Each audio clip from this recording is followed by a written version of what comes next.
Good morning વિદ્યાર્થી મિત્રો. Chapter number 6 ક્રમચય, સંચય અને દ્વિપદી વિસ્તરણ. છેલ્લા લેક્ચરની અંદર આપણે ઉદાહરણ 6 સુધીની સમજૂતી મેળવી ચૂક્યા હતા. એટલે કે NPR ની કિંમત કેમ મેળવવી, n ની કિંમત ના આપેલી હોય, ફક્ત r ની કિંમત આપેલી હોય તો એના ઉપરથી n ની કિંમત આપણે કઈ રીતના મેળવતા, r ની કિંમત કઈ રીતના મેળવવી, એને લગતા દાખલાની આપણે સમજૂતી મેળવી લીધેલી હતી. આજે આપણે આ વિડીયોમાં આ લેક્ચરની અંદર ઉદાહરણ 7 અને 8 ની સમજૂતી મેળવવાની છે. તો સૌપ્રથમ ઉદાહરણ 7 ની રકમ. તો કે એક કુટુંબના 3 સભ્યો પતિ, પત્ની અને પુત્રી એક ગ્રુપ ફોટો માટે હારમાં કેટલી રીતે ગોઠવી શકાય. તમારે એનું પહેલા રફ કામ એટલે કે તમારી નોટબુકમાં તમારે આ દાખલાની ગણતરી કરવાની છે. બરોબર, કઈ રીતના કરવાની છે એ કહી દો. એક્ઝામ્પલ તરીકે તમને એમ કહીએ કે 2, 3 અને 5 આ 3 સંખ્યા છે, એને તમે કેટલી રીતે ગોઠવી શકો. તો એક રીત, એને 235 પણ કહેવાય, 253, 325, 352 આવી રીતના ગોઠવવાની વાત છે. તો 3 સંખ્યા છે, એની જગ્યાએ 3 વ્યક્તિનું નામ છે, એક પતિ, પત્ની અને પુત્રી. એને કેટલી રીતે ગોઠવી શકાય. સૌપ્રથમ તમારે તમારા રફ કામમાં એની ગણતરી કરવાની છે, પછી એની સંખ્યા મેળવવાની છે. લખું છું, એને 6 રીતે ગોઠવી શકાય છે. 6 રીત હું સ્ક્રીન ઉપર પહેલા લખું છું. પતિ છે, બરોબર, એટલે કે ફાધર, F, M અને D. હવે એને આ એક રીત, આ બીજી રીત, આમાં પણ ગોઠવી શકાય.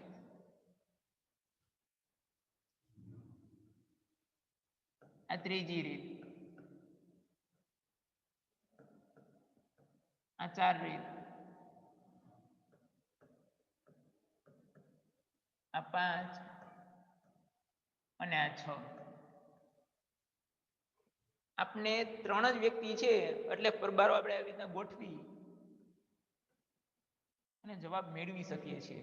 પણ 3 ની જગ્યાએ 15, 20, 50 એવી સંખ્યા હોય તો પ્રોસિજર વધી જાય કે 50 વ્યક્તિને આપણે ગોઠવવાના છે.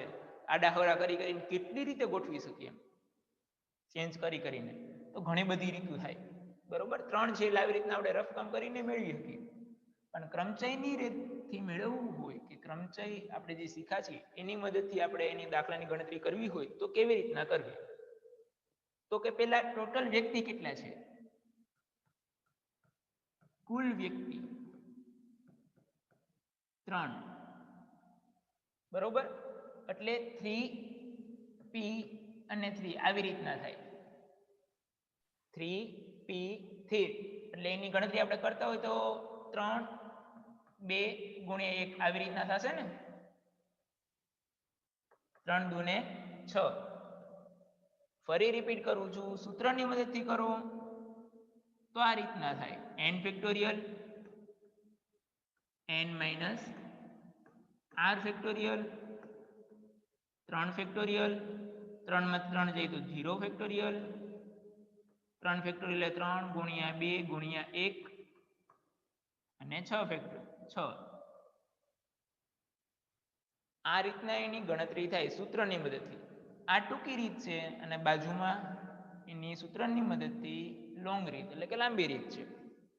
બરોબર, ટૂંકી રીત કરવાનું છે પણ ક્યારે કરવાની છે, ફક્ત MCQ જેવા ટૂંકા પ્રશ્ન હોય ત્યારે.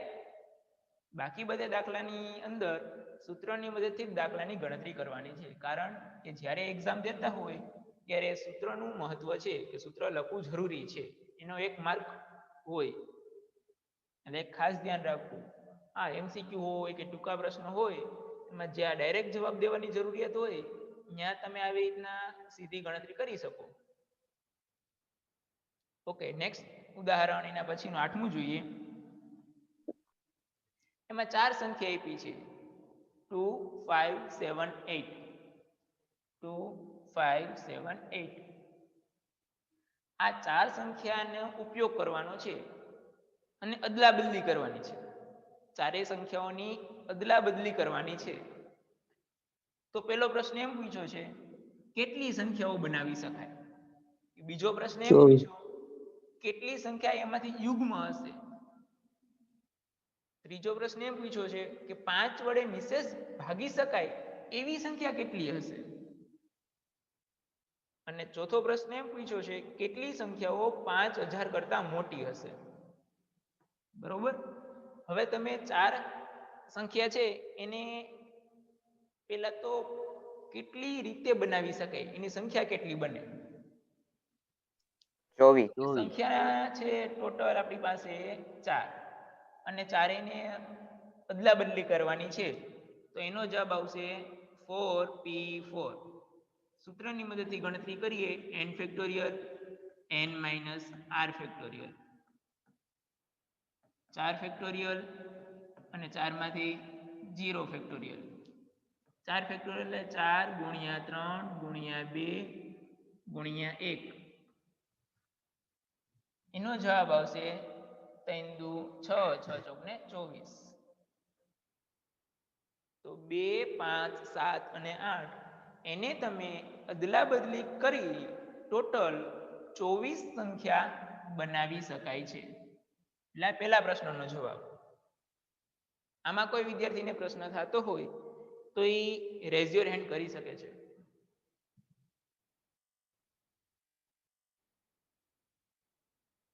ઓકે આમાં કોઈને ક્વેશ્ચન નથી એના પછી આપણે બીજા પ્રશ્નનું સોલ્યુશન કરી બીજા પ્રશ્નમાં એમ કહેવામાં આવેલું છે કેટલી સંખ્યા યુગ્મ હશે હવે ખાસ એક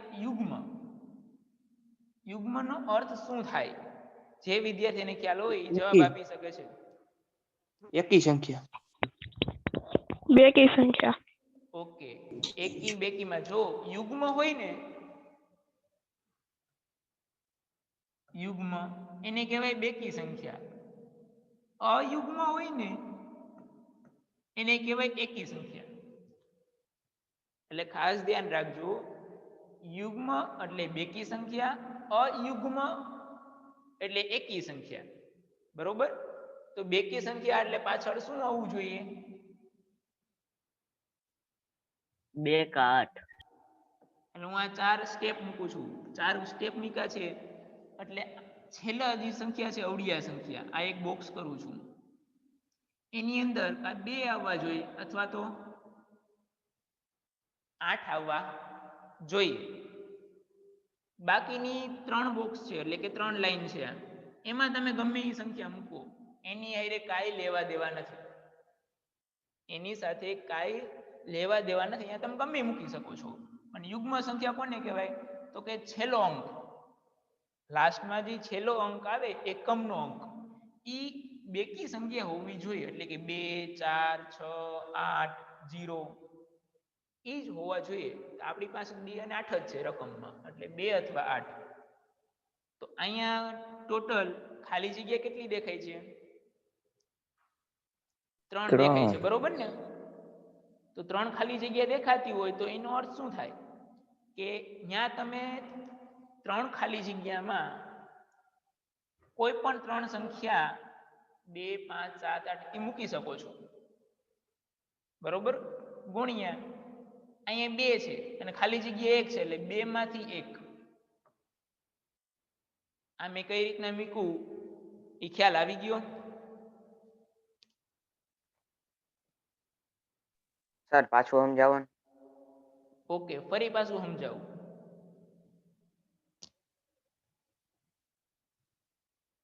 આ ખાલી જગ્યા કેટલી દેખાય છે 3 દેખાય છે હું રેડ પેન થી કરું છું 1 2 અને 3 બરોબર આ ખ્યાલ આવ્યો 3 નો હવે અહીંયા એક સંખ્યા વહી જાય 2 અને 8 છે બોક્સ ની અંદર કા 2 વહી જાય તો બાકી કેટલી સંખ્યા વધશે 3 વધશે 3 સંખ્યા વહી હતી એ 3 ને આપણે પ્રશ્નાર્થ ચિહ્ન મૂકું છું ત્યાં તમે ગોઠવી શકો ને. તો એના માટે આ 3 સંખ્યા અને 3 જગ્યા વૈધી કેટલી 3 સંખ્યા એની 3 જગ્યા એટલે એને કહેવાય 3p3 બરોબર. આ ખ્યાલ આવ્યો એટલું. અને જે બોક્સ કર્યું છે એમાં બોક્સ કર્યું એમાં સંખ્યા કેટલી છે કુલ સંખ્યા 2 એટલે અહીં 2 લખ્યા છે મેં. ઈ 2 સંખ્યા માટે જગ્યા તો ફિક્સ જ છે ને. એની જગ્યા કેટલી છે 1 2 અને 8 સંખ્યા 2 છે.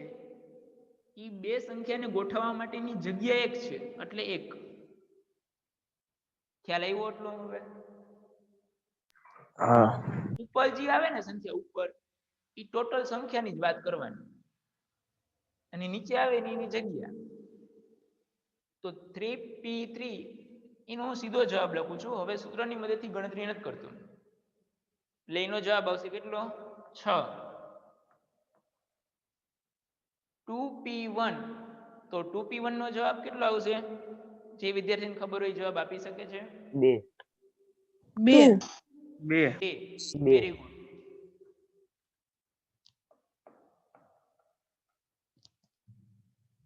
એટલે એનો જવાબ આવશે 6 દુને 12. હવે એના જેવો જ એક પ્રશ્ન છે ત્રીજો પ્રશ્ન જોઈએ. 5 વડે નિશેષ ભાંગી શકાય એવું કીધું છે. તો હમણાં દાખલો ગયો ને આપણે એના જેવો જ પેલા આપણે એની ખાલી જગ્યા બનાવી લઈ 4 થઈ ગઈ. હવે આપણે એક અહીંયા બોક્સ મૂકી દઈએ. આ બોક્સની અંદર કઈ સંખ્યા ફિક્સ આવશે જ 5 કારણ કે 5 અને 0 હોય 5 અને 0 એકમની જગ્યાએ હોય તો જ તમે એને નિશેષ ભાંગી શકો બરોબર. એટલે 5 ની ચાવી યાદ હોવી જોઈએ જે આપણે છઠ્ઠા હાથમાં ભણી ગયા એવી રીતના. તો કે 5 અને 0 એકમની જગ્યાએ આવે તો આપણે એને 5 વડે ભાંગી શકીએ. પણ આપણે 0 ની સાથે કાંઈ લેવા દેવા નથી કારણ રકમમાં આપેલા નથી એટલે 5 હોવા ફરજિયાત છે. તો અહીંયા જે ખાલી જગ્યા 3 બાકી રહી 3 બોક્સ બાકી છે તો 3 ખાલી જગ્યા છે એટલે કે 3p3 3 સંખ્યા અને 3 એની જગ્યા 3 સંખ્યા અને એના માટે 3 જગ્યા એટલે 3p3. અને અહીંયા શું થશે 5 તો કે એક સંખ્યા પછી એના માટે એક જ જગ્યા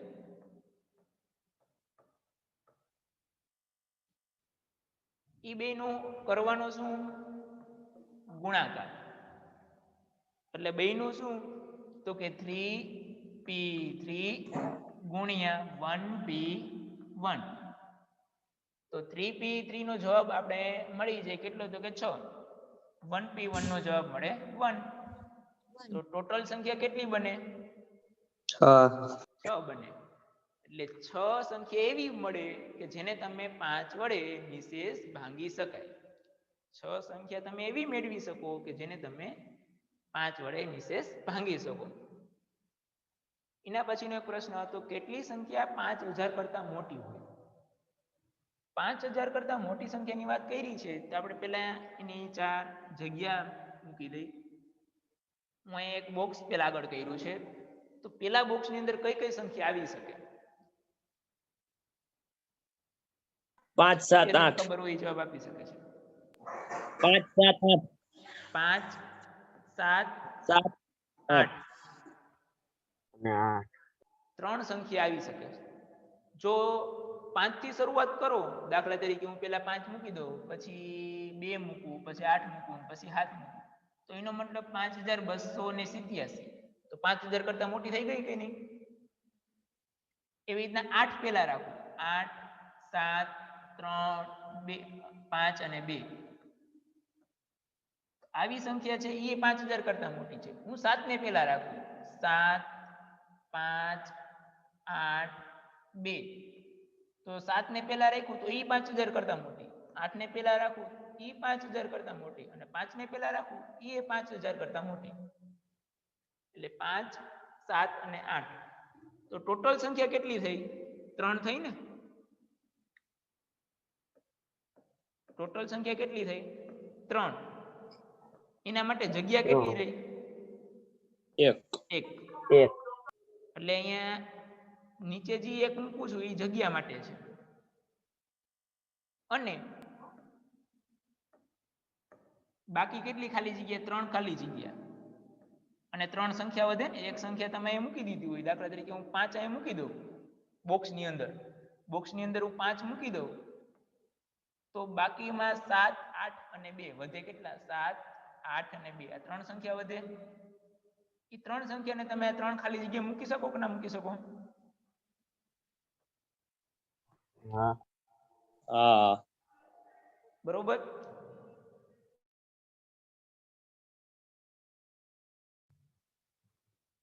થ્રી P1 એને કહેવાય 3.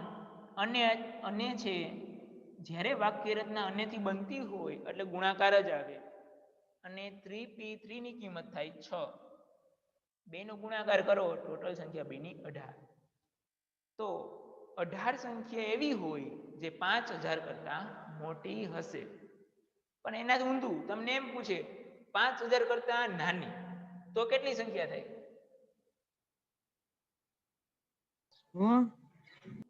પ્રશ્ન એવો છે 5000 કરતા નાની, તો કેવી રીતના થશે? આગળના બોક્સમાં 2 આવે તો ખાલી અહીંયા 2 આવશે. બરોબર. તો એને લખાય કેમ? 1P1 1 ગુણ્યા 3P3 3P3. 1P1 ની કિંમત 6 આવે સર. 6 ને 6 ગુણ્યા 1 કરો એટલે 6.